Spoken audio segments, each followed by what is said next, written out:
Hey guys, it's Zach from Knox County Car Audio, and I just wanted to make a quick video talking about the basics of car audio and a few misconceptions that some beginners might have. So we'll start out with, what is a subwoofer? A subwoofer is a type of speaker that is, for our cases, usually made to put in cars, and they're big speakers that move a lot and create low frequencies. They're built to create those low frequencies by having parts that move better and farther at low frequencies. Now, some higher speakers like mids and tweeters, they move better at higher frequencies and they make louder noises at higher frequencies. But if you send a high frequency to a sub, it's not going to do much, it's not going to move. But they really excel at hitting those low frequencies and pushing a lot of air. They usually have really thick surrounds, really strong cones, really durable voice coils, and really strong spiders as well, which is another part of the suspension like the surround. How a voice coil works is it's a coil, and when you send a current through a coil, it creates an electromagnetic field. Now that electromagnetic field in the coil interacts with the permanent magnetic field of the subwoofer magnet, and that makes it go either up or down when you're sending a current through it. And an amp sends the speaker an alternating current. So that means it'll go up and down, up and down, up and down repeatedly at whatever frequency the amp is sending it. And the frequencies are however high or low, whatever the bass or the music is that you're sending it. So when the amp sends it a really low frequency, it starts moving a lot and it vibrates back and forth with that alternating current, with that magnetic field switching polarities and switching back and forth because it's interacting with the permanent magnet differently. Along with that, an amp, the more power your amp sends to your sub, the higher the amplitude of the wave, of the sound wave you're going to get. So the more your sub is going to move, the more air it's going to push. All a sound wave is a wave of air. It's just like pushing a wave of air at you. That's all a sound wave is. It's not that complicated. But when the amp sends the signal to the sub, it pushes air, and that's what makes sound. Along with that, there is a very common electrical equation that is involved in car audio and electrical engineering in general, and that is power equals voltage times current. And basically how that applies to us in car audio is you have what power you want, right? So say you get a 2000 watt RMS amp and you want to get the good electrical for that.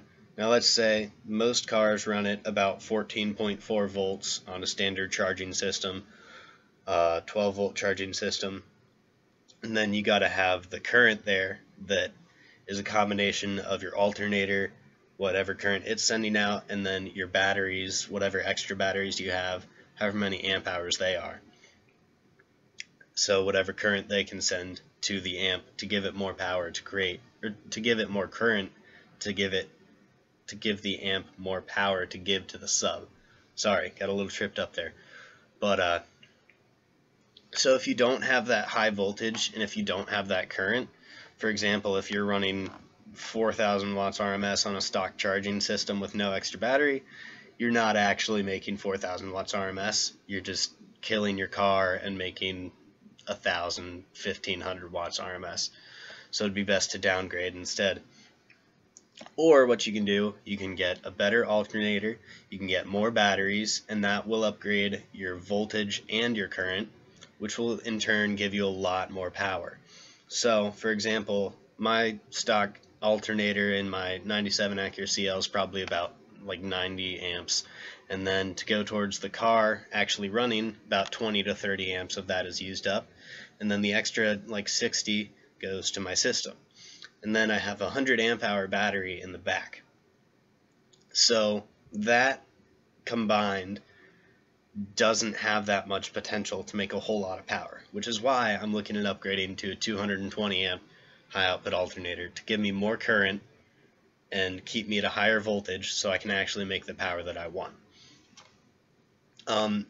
In that, it also takes power to make power, which is basically what I explained with you should get high output alternators if you want to run more wattage, and you should get more batteries to store that energy so your alternator doesn't have to work that hard all the time. Another basic is box types.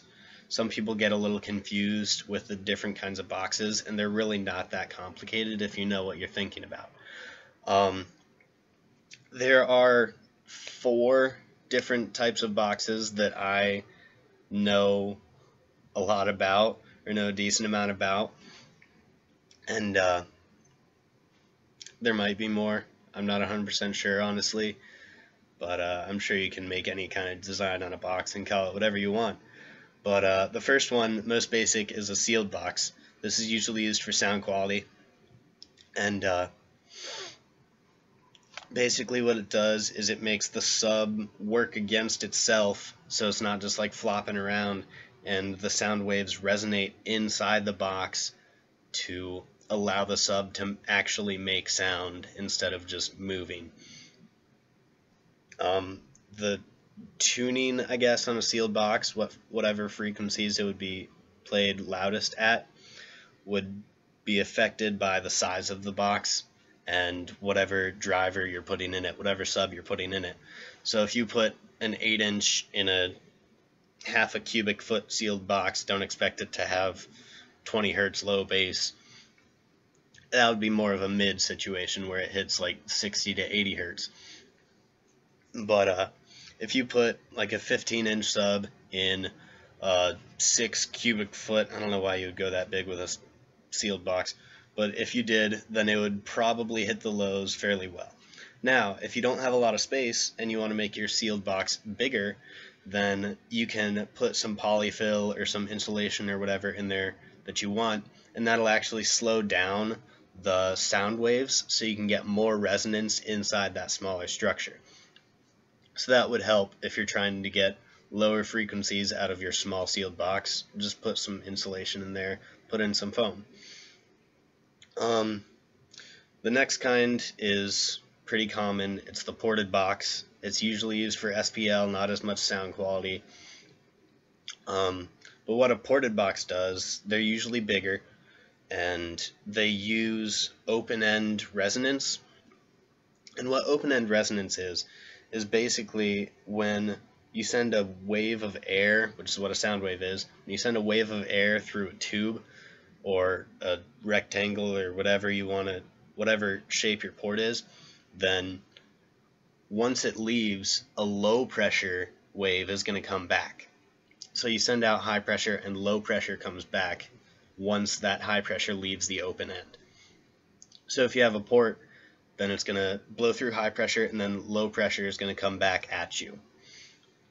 So when you get the right frequency of high pressure waves going through that port, then the low pressure is going to come back and it's going to interact with the high pressure, and it's going to resonate with each other and create constructive interference, which makes it louder.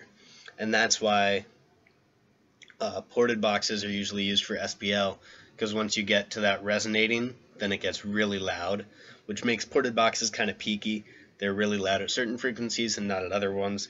Sealed boxes have more of a flat response, more sound quality, more musical for most of the boxes. That's not the case for all boxes. This is just stereotyping certain types.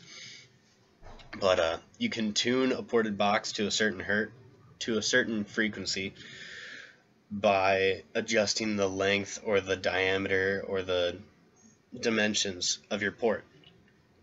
So that creates a different frequency to create resonance inside that port. And for musical applications, for daily drivers, usually a lot of people go with like 30 to 35 hertz tuning. And 30 is usually considered kind of low. 35 is considered like your standard ported box tuning that you want for all around music. It still hits kind of the lows, but it still hits all the highs pretty well. Once you get down to tuning to like 24, 26, then you're just trying to get it as low as possible, and it's not going to have that high-end response. And then for a lot of SPL, people are just chasing numbers, so they want as many dBs as they possibly can, so they tune it at like 50 hertz, 45 hertz, whatever. And once you get up into that range, it's easier to get higher numbers. And so yeah, once you get up into that range, that's usually just for SPL. It doesn't have good low-end response. It hits all the highs, but it's not punchy or anything like a sealed box usually is. It's usually just for being loud and chasing numbers.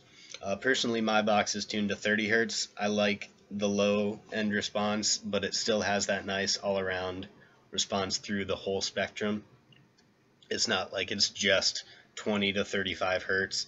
It's actually 20 to 80 hertz all the way through, fairly loud. The next kind of box is a bandpass box, and there are plenty of different kinds of bandpass boxes. The two most common are 4th order and 6th order. A 4th order is basically, there's a sub about right here, and then there's a sealed box right here and a ported box right here. So the sub is in between a sealed box and a ported box. This usually creates a much smaller bandwidth, which means it's really peaky, but it gets really loud, and some of them get really low. But all of that really depends on your ratio of sealed to ported, like whatever the cubic feet of your sealed area is, and then your ported area. And if you get that right, you can make it way louder than any ported box. You can make it way cleaner than any sealed box. You can get the best of both worlds with that. You can screw around with the tuning. Usually 4th order bandpasses are tuned up in the 50s, but that's like where you want them for daily listening. It's kind of weird, the tuning of bandpass boxes, but that's usually about where they're tuned, is 45 to 55 in that area. Pretty high for a ported box. Like, you don't want to just tune a ported box up in the 50 hertz range unless you're doing it for competitions. Sealed, not sealed, 6th order bandpass boxes is the same thing, but instead of a sealed, you have another ported. So you have the sub, and then you have ported, and that ported is firing into another ported. And usually the back ported part is tuned low, around like 30 to 35 hertz in that normal ported tuning range, and then the front part is tuned in the 4th order bandpass range, like 50, 60 hertz. But I honestly think those are the coolest boxes, and I will probably try to build one at some point. I don't know how it'll end up, but once again, you can screw around with the ratios of this ported box to this ported box, what volumes both of them are. You can screw around with the tuning, and you can get really nice all-around response and really nice lows and all of that, really nice SPL too. It all depends on how you make it. And you can make any of these boxes have wonderful SPL or wonderful sound quality, or if you get it just right, you can have wonderful SQL, which is sound quality and loud. But that's kind of a unicorn box, and that doesn't happen a whole lot.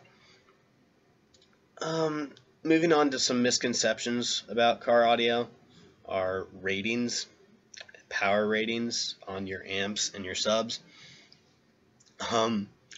Most of the beginner car audio stuff is way overrated.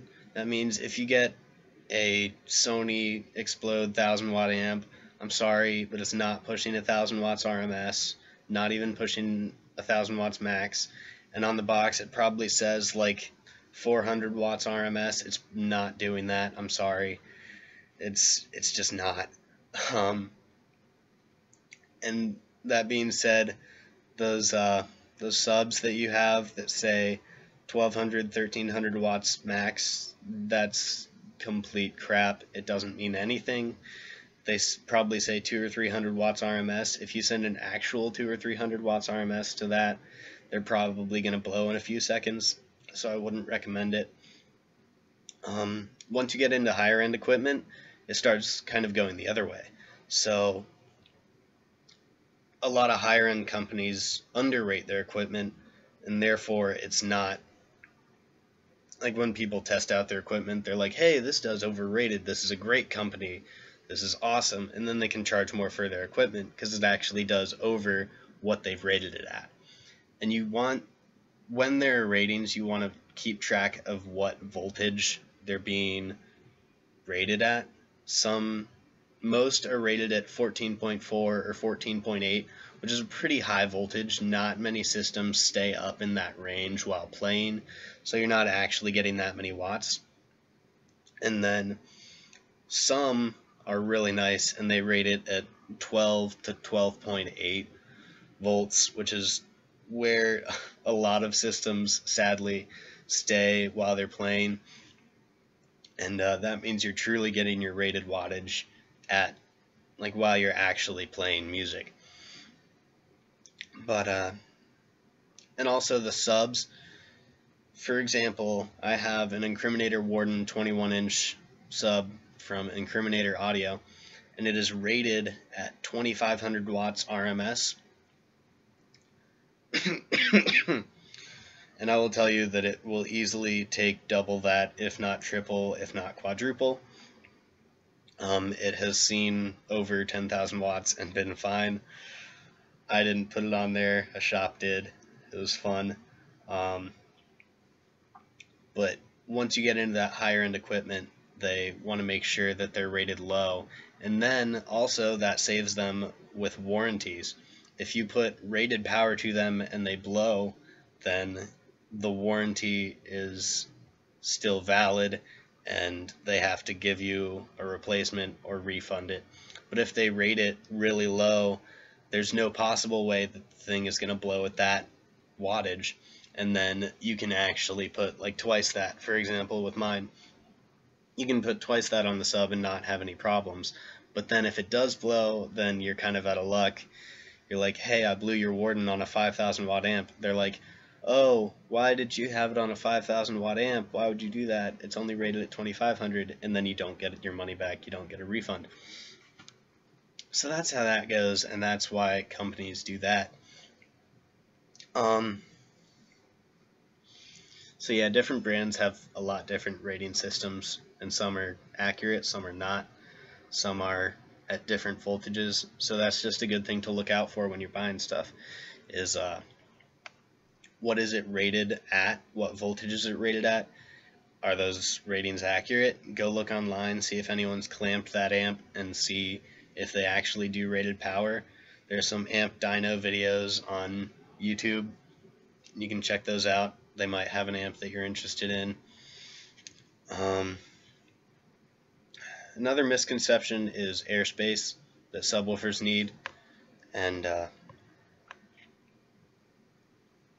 basically don't try to fit 415s in the trunk of your Honda. It's not going to work. The subs are going to choke, and it's not going to sound good at all. You might think it does, but it doesn't.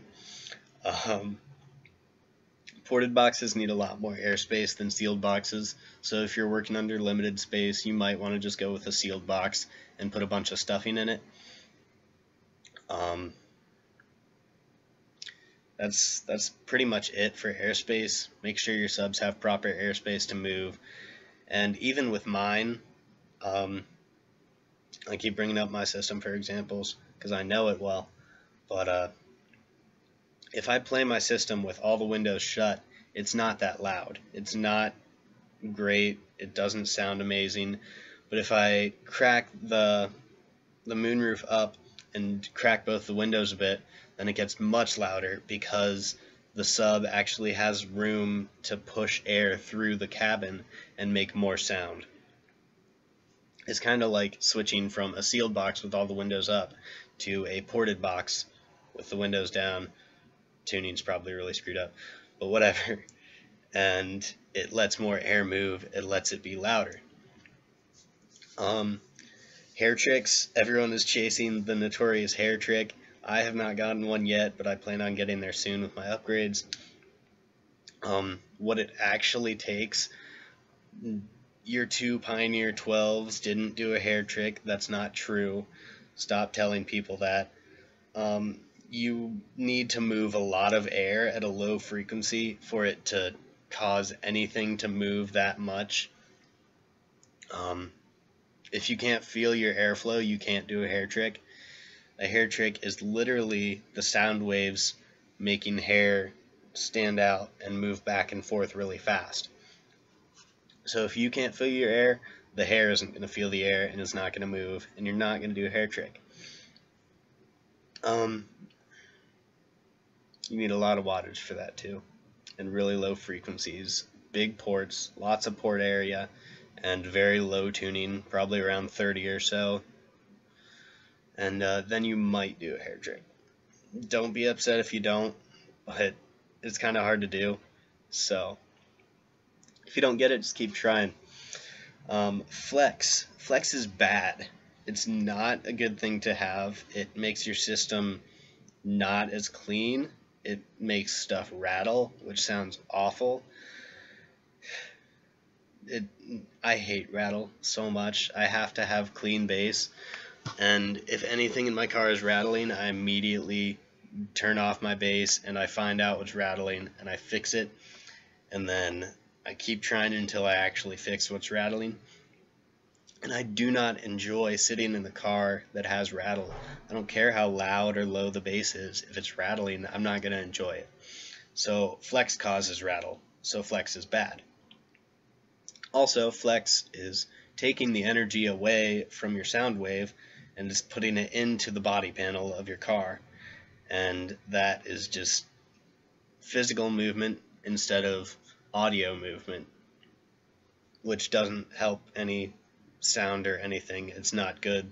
It doesn't sound good, and it may look cool, but you don't want flex. It's not right. So deaden your stuff if you can afford it. Go get some peel and seal from Lowe's. It works.